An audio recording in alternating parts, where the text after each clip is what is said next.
Hello everyone, I welcome you all to this new episode of Samvidhaan Confluence. We are hosting this episode with Dr. Ishita Sharma. Ma'am is an assistant professor of law at the Rajiv Gandhi National University of Law, Punjab, and she also holds an expertise in the constitutional law.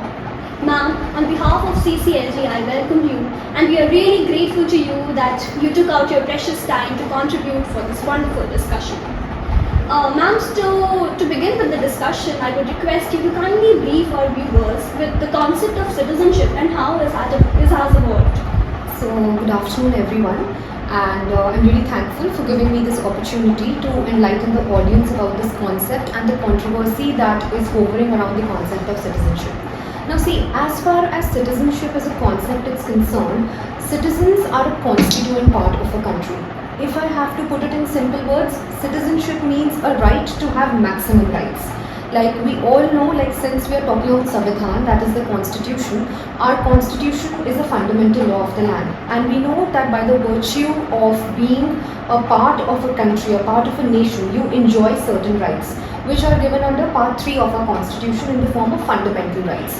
Now basically one who is a citizen of a country, he has the right to enjoy maximum number of rights which are given in our constitution. If I have to explain it through an example, now we know under our constitution we have fundamental rights under part 3. Now some of the fundamental rights like article 14 of the constitution, article 21 of the constitution can be enjoyed by citizens as well as non-citizens. By non-citizens I mean people who are coming from other countries, people who are not nationals of India. Whereas some of the rights are only restricted to citizens of a particular nation, like Article 15 of the Constitution, Article 16 of the Constitution, Article 19 of the Constitution. So basically, citizenship is a right to have maximum rights, making an individual, when I say an individual is a citizen of a country, he is a constituent part of a country.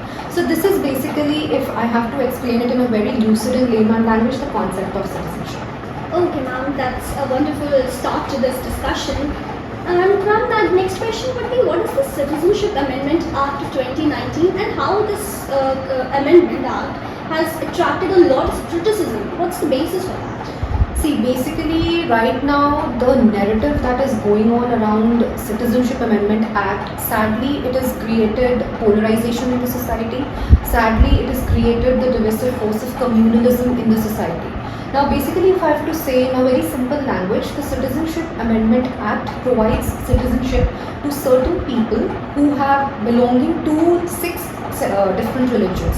That is Hindu, Christians, Sikhs, Buddhists, Parsis and Jains from 3 countries, that is Afghanistan, Bangladesh and Myanmar, who have entered India on or before 31st of December 2014. So this particular act of 2019, it aims to provide citizenship to people who have entered into India's borders through these 3 countries belonging to these 6 religions. And the basic premise behind or objective of the government behind it is that since the religions that they have demarcated or delineated are the religions which are actually in minority in those countries, and the people of these religions are numerically in a minority in these 3 countries and are in a constant threat or danger of persecution. So making religious persecution as the basis, they are provided citizenship based on a certain cutoff date. This is in brief the concept behind the Citizenship Amendment Act of 2019. Ma'am, the criticism this Amendment Act is facing, does this hold any constitutional value, like when we talk about Article 14 which talks about equality? So is there any inequality when it comes to the provisions of this Act? See, basically if we have to highlight the constitutional loopholes as far as this Act is concerned, it's very important to know the history of this particular Act. Like the Act and the premise behind it goes way back when India attained independence. At that point of time, we know our country has gone through a brutal phase of partition. Now on one end there was a trickling influx of people from the side of West Pakistan. People entered into India through the Punjab borders. And on the other end there was East Pakistan, which is in the current day Bangladesh. So in East Pakistan also there are neighboring countries like Myanmar and India and the various states of India. So there was an influx of people from East Pakistan, which is the current day Bangladesh, into India. And basically those migrants who entered into India, they entered into the states of Nagaland, Assam, Manipur, Arunachal Pradesh and all those states. So basically this problem goes back behind to this particular influx of people that was continuously happening since 1951. In 1951, it happened in the time from 1947 to 1951, the partition of our country was responsible for that.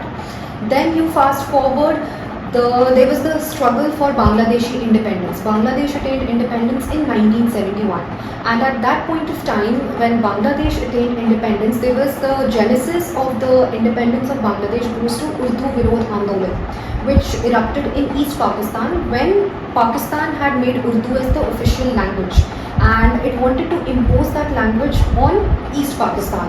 And we know as far as East Pakistan is concerned, it's dominated by Bengali speaking people. So they opposed that Urdu imposition, and there was this Operation Searchlight, which started on 21st of February 1951. So that Operation Searchlight and the aftermath of that operation, when it was being brutally suppressed by the army of West Pakistan, that again led to an influx of people from East Pakistan into India. Then we had Indira Gandhi coming to power in the 1971 elections, and we saw India on humanitarian grounds helping East Pakistan to gain independence. And after independence, again there was an influx of people from Bangladesh into India. Now these are the historical factors which led to a great influx of migrants, especially from the side of East Pakistan. And in the interim period when all of this was going on, because see, as I told you, history is responsible, history and the circumstances of history are responsible for an influx of people from the side of East Pakistan into India. So our political dispensation was very well aware that this is actually disturbing the demographic balance of Northeast India, specifically the state of Assam. So in the backdrop of this scenario, an Immigrants Expulsion from Assam Act was promulgated in 1950.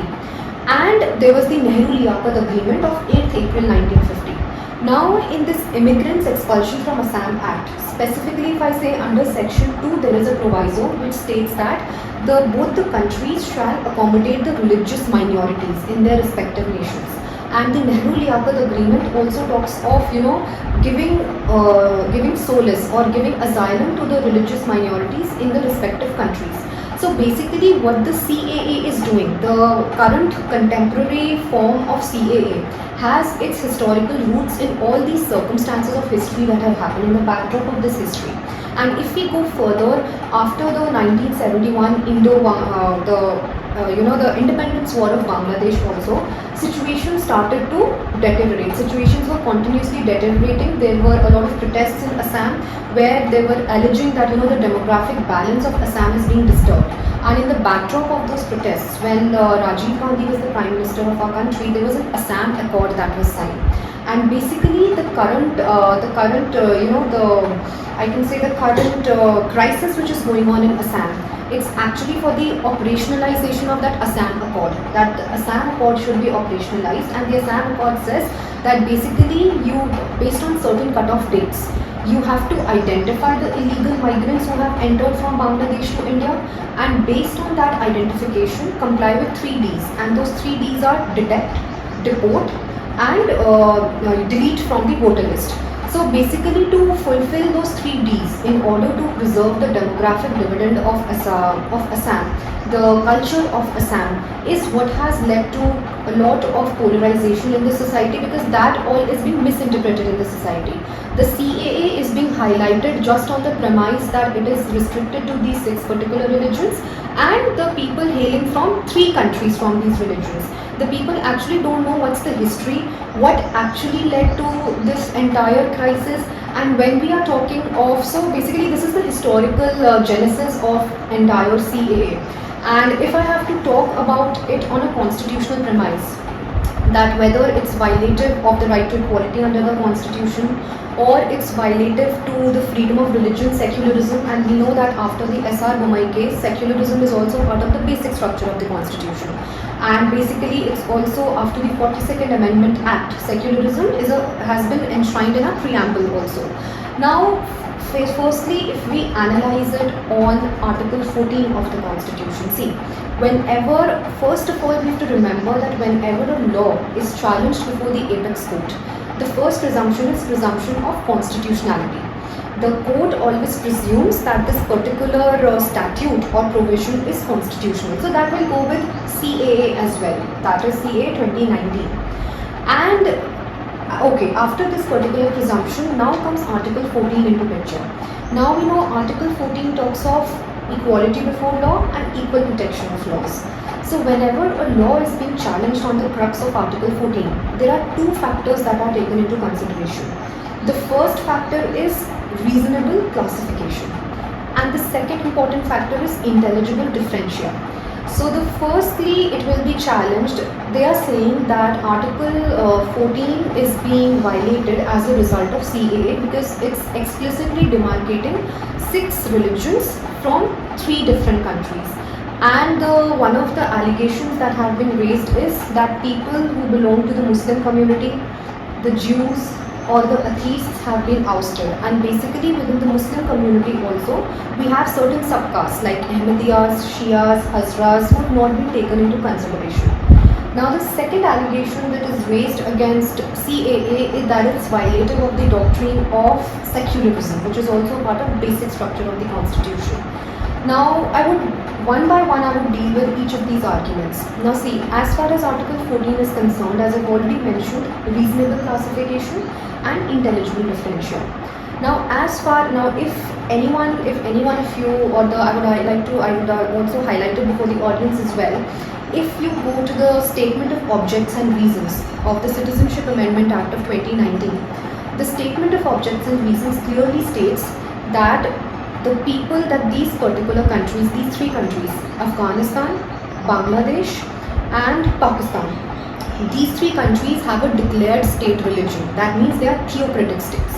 Whereas we have other neighboring countries also like Myanmar, we have Bhutan as well, we have Sri Lanka as well, we have Nepal as well. These countries do not have any declared state religion.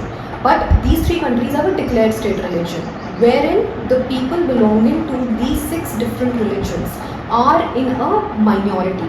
And these 3 countries are Muslim nations where Muslims are in a state of majority. So basically the government will say that based on their state religion, we have created a reasonable classification of these 6 religions hailing from these 3 countries. Whereas the other neighboring countries of India like Nepal, Bhutan, Sri Lanka, although the problem of minorities is there as well. We have the Rohingyas in Myanmar as far as Myanmar is concerned. In Sri Lanka we have the Tamil crisis as far as it's concerned, but they do not have a declared state religion. So if we see it from a purely constitutional angle, this will be the defense that will be raised by the government of India. And generally we have seen that as far as this crux of intelligible differentia and reasonable classification is concerned, this particular argument is seen as a weak argument before the court of law. You have to give a very strong premise in order to prove that this particular classification that you've created is violative of the constitution. Now, when we come on to the second aspect of secularism, yes, the petitioners, like currently about 125 petitions relating to CAA were filed in the Supreme Court, and all of these petitions have been clubbed. Now, one other allegation that is being raised is that it's violative of secularism. Yes, secularism is a part of the preamble of the Constitution. It's a part of the basic structure of our Constitution as well. Constitution are a reflection of secularism. Article 14, Article 15, Article 16, 23, 24, 25, 26, all of these are reflective of secularism. But at the same time, we have to remember, secularism in India, there are 2 kinds of secularism: negative secularism and positive secularism. Secularism in India is positive in nature. We do not have negative secularism like that of France. France has negative secularism. So when we have secularism of a positive nature, where we have the freedom to practice and propagate any religion, and state has to duly respect all the religions, right? So in the backdrop of positive secularism that we have in the constitution, under our constitutional morality, and moreover the government will say that at the same time we have Article 29 and 30 of the constitution. Article 29 and 30 of the Constitution gives freedom to religious and linguistic minorities to establish educational institutions of their own choice. So when we have articles like Article 29 and 30 of the Constitution, what is wrong if we are providing refuge to the religious minorities who are hailing from these three countries which have a declared state religion? The government will take this particular defense, that so what in the backdrop of this, and the government will say that what we are doing currently is not something new. We have the Nehru-Liaquat Agreement of 8th April 1950 which talks of religious minorities, and we also have the immigration expulsion from Assam Act of 1950. And basically, if I have to quote, when the Citizenship Amendment, there was another amendment act, the Citizenship Amendment Act of 2003. When the citizenship rules of 2003 had come up, if I have to be very specific, the registration of citizens and national identity card rules of 2003 had come up. So when the discussion of those rules was going on in the parliament, and if I have to specifically quote, on 18th December 2003, in the Rajya Sabha, when Dr. Manmohan Singh was the leader of opposition in the Rajya Sabha, and Lal Krishna Advani had introduced those rules in the Rajya Sabha. So all the parties at that particular point of time, the Communist Party, our leader of opposition in the Rajya Sabha, they had appreciated those rules, the Citizenship Amendment rules of 2003, which actually talked of illegal migrants. Actually, the definition of illegal migrants and the consequent amendment in the Citizenship Act of 1955 was brought by the virtue of 2003 Act. And in order to implement that 2003 Amendment Act, the 2019 Act came, that is the current Citizenship Act of 2019. So at that point of time, Manmohan Singh had given a statement in Rajya Sabha that the Citizenship Amendment Act is a very good act where you are defining illegal migrants and where you have given a specific definition of illegal migrants in order to preserve the demographic balance of our country. But at the same time, you have to take care of the persecuted minorities in Bangladesh. That Hindus are being persecuted in Bangladesh. You have to take care of those religious minorities also. This was Manmohan Singh's statement in Rajya Sabha. And currently, the government will simply say in the Supreme Court that what we are doing today is simply a reflection of the statement that was given by Dr. Manmohan Singh at that point of time in Rajya Sabha. So what we are doing is nothing new. So if I have to discuss about citizenship on the crux of Article 14 and secularism, this is what this according to my contemplation, what I can envisage from the current state of affairs, would be raised up by the government in before the apex court. Okay, ma'am, that was a very wonderful and detailed insight into this problem of constitutionality. Also, ma'am, when we talk about the illegal migrants, whether taking religion as the sole criteria for identifying those illegal migrants, do we have some other basis for classifying the migrants? As far as I said, as far as persecution is concerned, I agree persecution is not purely on religious basis only. Persecution can be ethnic also, persecution can be on caste basis also, persecution can be ideological also, persecution can be gendered also. So there are various aspects of persecution. But the main allegation that is being raised in CAA is that it is only pinpointing religious persecution. See, the government will take this particular stance if when it comes up before the apex court, it will say that, okay, so what we are saying is under-inclusivity. That the CAA, this particular act is under-inclusive in nature. So the government will say that there is a concept called progressive inclusion. Like for instance, if I have to explain it in very lucid terms, initially when our country became independent, the affirmative action in our country was restricted to only scheduled castes and scheduled tribes. Gradually we come to 1990s, OBCs were also included for affirmative action. Now we have economically weaker sections also included in affirmative action. So basically progressively we have been including more and more groups. So the government will say the same stance we can adopt in CAA as well. That currently we are only restricted to minorities hailing to these particular religions or these particular communities.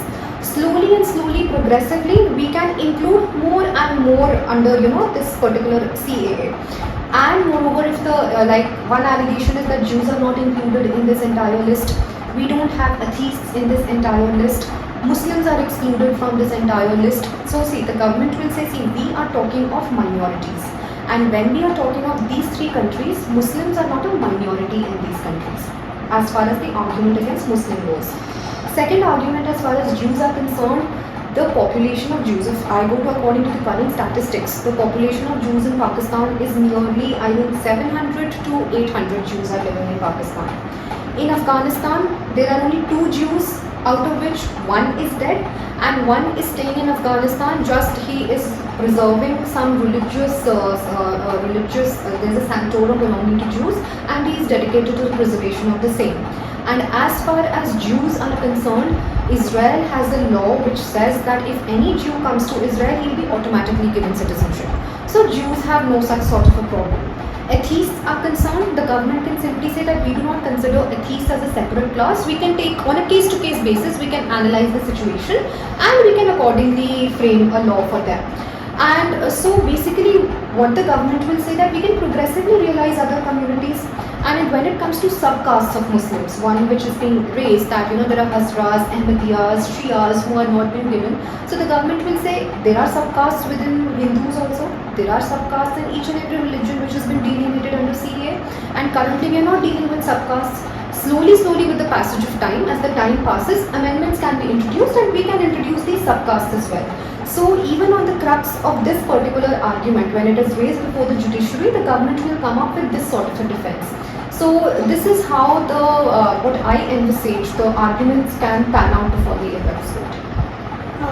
Now, what would be the impact of this act, especially on the northeastern part of India, the communities residing there? Yes, exactly. See, since the major boil against CAA is in the northeast part of the country, and specifically the state of Assam, if I have to say. See, if we have to understand it, we have to remember first of all that if we go back to history, previously the states of Assam, Arunachal Pradesh, Manipur, Mizoram, Nagaland, they were all a part of Bengal. They were all one undivided Bengal. It was only after independence and after the English East India Company took over, we had these northeastern states. So now as far as the northeast states are concerned, the major boil has been in the state of Assam. And there were some protests in scattered areas of northeast and they have been quelled by, like we know, there's a 6th schedule of the constitution. And specifically the states of Assam, Meghalaya, Tripura and Mizoram, they fall within the 6th schedule. So there are certain areas which fall within the 6th schedule of the constitution, and the 6th and the areas which are falling under the 6th schedule, they are outside the purview of Citizenship Amendment Act of 2019. Now the remaining portion of the northeast, what the government has done to quell those protests, like the date on which this particular act was notified, there is a system called inner line permit system in the northeast. Actually this inner line permit is, it's like within your own country. If I say, if I want to visit the northeastern region, it's like I need to have a visa, special visa to visit northeastern parts of the country. So that is like a inner line permit. I need a permit to cross those lines, to cross those areas in the northeastern part of the country. And basically this inner line permit system was introduced by the Britishers under the 1873 regulations, the East Frontier regulations. So this is the ideology behind it, that you need to have a proper permission from the government called the inner line permit. So basically in the northeast, the areas which are not covered under the 6th schedule of the constitution, specifically in the states of Tripura, Meghalaya, Mizoram, Assam, they have been covered under the inner line permit. And the areas which are under the inner line permit plus the 6th schedule of the constitution are outside the purview of the Citizenship Amendment Act of 2019. So this is how the government has tried to tackle the narratives which are swirling around, or the allegations that are coming up that it will lead to a lot of disturb the demographic balance with the influx of illegal migrants. So this is not going to happen as far as the northeastern parts of the country are concerned.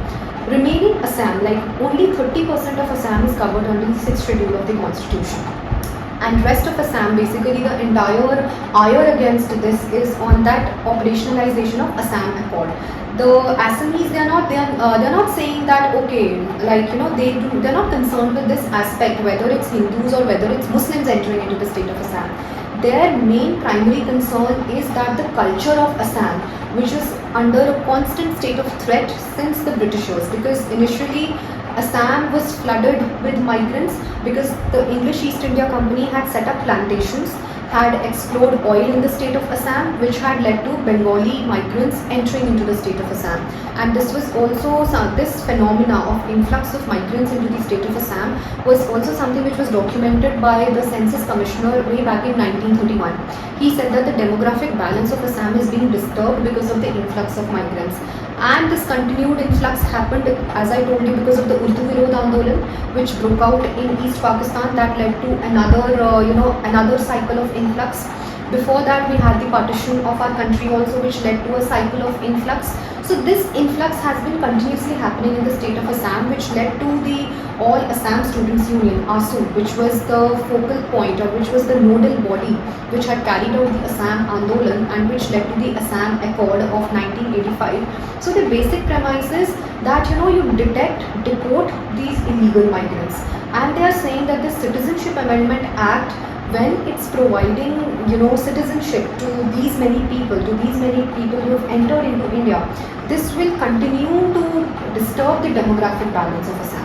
And they say that we want to be in a state of majority which we used to enjoy before the colonial times. This is their main grievance against the act. So basically the grievance against the act, the narratives which are going on, the many narratives which are going on against the act are that this act is a ploy against the Muslims. This act is something which will strip away of citizenship. This act is actually not stripping anyone of citizenship, it's actually providing citizenship to the people. So there is no such thing as stripping away of citizenship.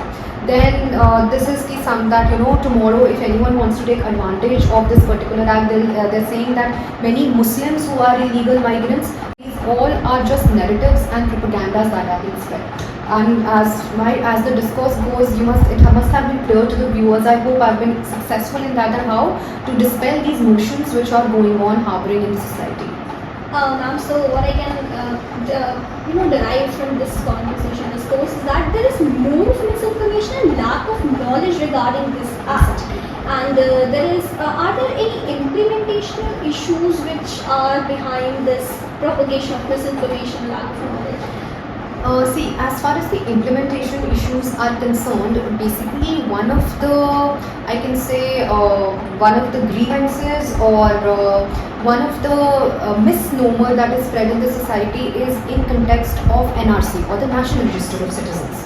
So basically it's saying that NRC is something which is going to, there are certain documentations that are required for the purpose of NRC, and if a person doesn't have those required documents, he will be stripped away of his citizenship, he will be cast as a doubtful citizen in this particular country.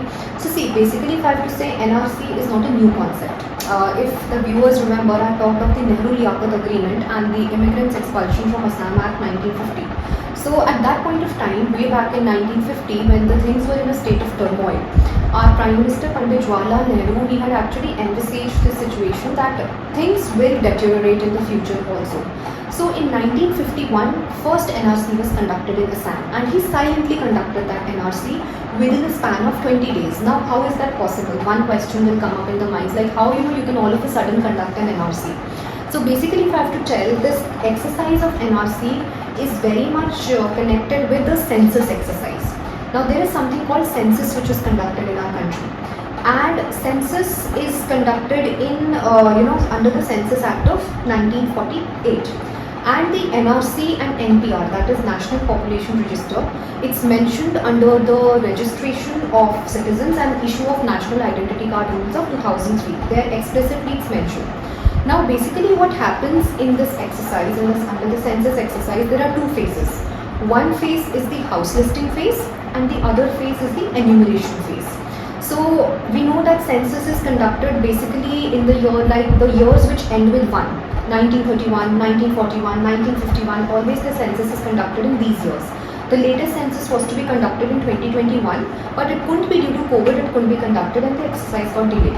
So basically, let's say if a census is to be conducted in 2021, so the first phase, that is the house listing phase, will be conducted in 2020, that is April to September 2020, and the enumeration phase will be conducted in the subsequent year 2021. This is how census is conducted. Now under the census and before the NRC is to be conducted an NPR. So basically what happens, NPR is the National Population Register. There are certain questionnaires that are asked from the people in the NCR, and what you have to do in NRC on the basis of the data that is collected in the NPR, National Population Register, you just have to sift which data is citizen specific. And on the basis of that sifting, you can segregate and collate the data for the NRC. This is how NPR and NRC are connected. Now, as far as NPR is concerned, the NPR is conducted in the first phase of the census exercise, that is the house listing phase. When the house listing phase goes on, the same set of officials who are carrying on the house listing, because it's the same set of questionnaires for both, they only conduct the NPR exercise. So basically, Nehru had given orders that in the state of Assam, when the census was going on, he ordered those set of officials that conduct the NPR as well. So within 20 days, silently the NPR was conducted, and on the basis of that, the NRC data was segregated. This is the first NRC has happened in Assam in 1951. The second NRC that happened in Assam, so basically Assam Accord, the major grievance was that you need to implement the Assam Accord, and one of the factors of implementation was NRC in Assam. So a petition was filed before the Supreme Court to conduct an NRC in Assam in order to implement the Assam Accord, and that petition was filed in 2013, and Justice Ranjan Gogoi and Rohinton Nariman, they were the two judges who had heard that particular petition. And on the basis of that particular exercise, the exercise of NRC came under the direct supervision of the Supreme Court. In 2013, it was notified, and from 2013 to 2019, this NRC exercise took place. There were a lot of events which happened in the interim period from 2013 to 19, which led to delays or stalling of the various processes happening of NRC, due to which it delayed to 2019. And in 2019 also, when the final draft NRC was published, at that time there was a lot of violent protests in the state of Assam, because as a result of that NRC exercise, around 19 lakh people were excluded from that list. And when those 19 lakh people were excluded, see, we have to always remember that whatever policies are framed in our country, whatever acts come in our country at a particular point of time, that totally depends upon the political parties that are in power. All of the parties have their own agenda, accordingly they'll bring those particular acts. And we know that as far as the current dispensation is concerned, their major vote bank is Hindus. And it was found out that in that NRC exercise of 2019, 19 lakh people were excluded, 12 lakh were Hindus in that particular exercise. So at that point of time, Home Minister was Amit Shah. He had given a particular statement that since this NRC exercise is a Supreme Court coordinated exercise, we will conduct a fresh NRC in the country, because since it's under the supervision of the Supreme Court. And till date, that particular list of August 2019 has not been notified by the government. There's no government stamp on that. And this was why, because they know that their vote bank is Hindus, 12 lakh Hindus have been excluded, their major vote bank is Hindus. So this is why you'll always analyze that whenever UPA has been in power, nothing substantial has been done related to citizenship. Whenever the NDA comes to power, the citizenship office all of a sudden becomes brimming with activity. And what is the reason behind that? The reason is vote bank. Because the UPA's vote bank is Muslims and the NDA's vote bank is Hindus. But yes, as I always say, the government also, whenever it comes up with a new act, it does its homework. It does its entire homework, it does its entire exercise. And as I already said, that as far as the Citizenship Act is concerned, if it is challenged before the Supreme Court, the government will be very ready with these set of arguments on the basis of reasonable classification, on the basis of history that has warranted, and the circumstantial factors that has warranted the Citizenship Act to come into existence.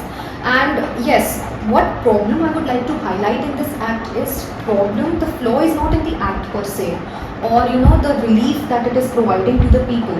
The flaw is actually in the drafting of this entire act and the timing when this act has been notified. See, whenever a legislation is implemented, before being implemented, it's discussed in the parliament, and it goes through clause by clause discussions are done, and it goes through various committees when a legislation is implemented. So similarly, the Citizenship Act of 2019 had also gone before the Joint Parliamentary Committee, and when the JPC sat over it, it had brought on board several constitutional experts to analyze this act clause by clause, at that point of time the bill clause by clause. And Subhash Kashyap, one of the constitutional experts, he had highlighted that the term minority is not defined anywhere in the constitution. So he said that rather than delineating religious minorities, rather than delineating them explicitly, simply write in the act that persecuted minorities from these countries will be given citizenship. This will not create any polarization in the society also. This will not ruffle any feathers in the society also. And he had deposed this before the JPC. But sadly, his views were not taken into consideration, because, as I said, vote bank. You need to have a vote bank also, and the government had to make it very clear that we are doing something for the Hindus. So the government did not agree with this suggestion of the constitutional expert, and even when the JPC submitted its report before the parliament, it suggested no major amendments to the bill which was there, and the bill was tabled and it passed in both the Lok Sabha and the Rajya Sabha. And if I have to mention, the Citizenship Amendment Act of 2019 is not something new. It's just a reflection of the Citizenship Amendment Act of 2016. In 2016, the same bill had come up, but the bill could not see the light of the day because of the general elections that were to take place, and the bill had passed the Lok Sabha, but before it could go to the Rajya Sabha, the Lok Sabha dissolved and the bill lapsed. So the same bill came in 2019, and there's the recommendations which were proposed by the constitutional expert were not taken into consideration. So basically, I would say the flaw is not in the bill. There's no flaw or the succor that it's providing to the people therein. The flaw is in the drafting of this entire bill and the timing. The timing when the bill has been notified by the government, because that has led to polarizations in the society, and the narrative that is spreading, that it's going to strip people of citizenship, it's going to, it's a ploy that is done by the government, it's ploy to, harbor conversions in the society, to motivate people to convert from Muslims to Hindus. They are all misnomers that are going on around. It's actually misinformation that is spreading around the bill. The people actually don't know what's the history of this bill and what are the constitutional premises on the basis of which the bill, even if challenged before the judiciary, might not, yes, the Supreme Court might water down certain provisions. Okay, the Supreme Court might say that, include these particular religions also. The government will say, okay. And as far as the cut-off date is concerned, some people are also concerned about the cut-off date of 31st December. The government will simply say that, see, we have no problem with the cut-off date. If you want, actually, we had come to power in 2014, so we just gave that particular cut-off date. You can give some other cut-off date. So the Supreme Court can water down some certain provisions, but nullifying this entire bill as ultra-biased the Constitution is, if I see it from a constitutional angle and as a teacher of Constitution, I don't believe it will be struck down in entirety. So what we observe that there are many political reasons behind this act, and also the government also has many arguments in its favor. So what is the probability of this Amendment Act standing the test of the court, because we know that this matter is pending before the Supreme Court? See, right now, if I have to envisage or contemplate, let's see how the court takes its stance. We have to see. Sometimes the court has been of very proactive, like it has been of a very activist nature. Like if we see it in the case of Article 21 of the Constitution, where it interpreted due process of law within the procedure established by law. Then if we see the concept of basic structure of the Constitution that has been evolved by the Supreme Court. If we see in the case of collegium system, where even though the word collegium is nowhere mentioned in the Constitution, but it is taken as a system for appointment of judges of the High Court as well as the Supreme Court. So it primarily will depend upon the stance that the Supreme Court takes. If the Supreme Court is on a quite activist stance, it might do something revolutionary, it might usher a revolutionary change in this aspect. But if the Supreme Court takes a back step, like recently when we saw in the case of same-sex marriages, it said that it's the legislature that has to do everything. We cannot intervene in this matter. So it purely depends upon the stance. And recently we've seen in a slew of judgments, in some judgments Supreme Court has taken a very activist stance, and in some judgments Supreme Court has taken a very mild or a subtle stance and sided with the legislature. So let's see how does it come up before the judiciary. That was really a very wonderful and valuable insight into this concept of citizenship and especially this Amendment Act. And I'm sure that our viewers must have got new perspectives and new lines of thought in this regard. So thank you very much for giving your valuable time and giving us this opportunity to host you as on this platform. And thank you so much, ma'am. Thank you so much for watching. If you like this video, please like, subscribe and share.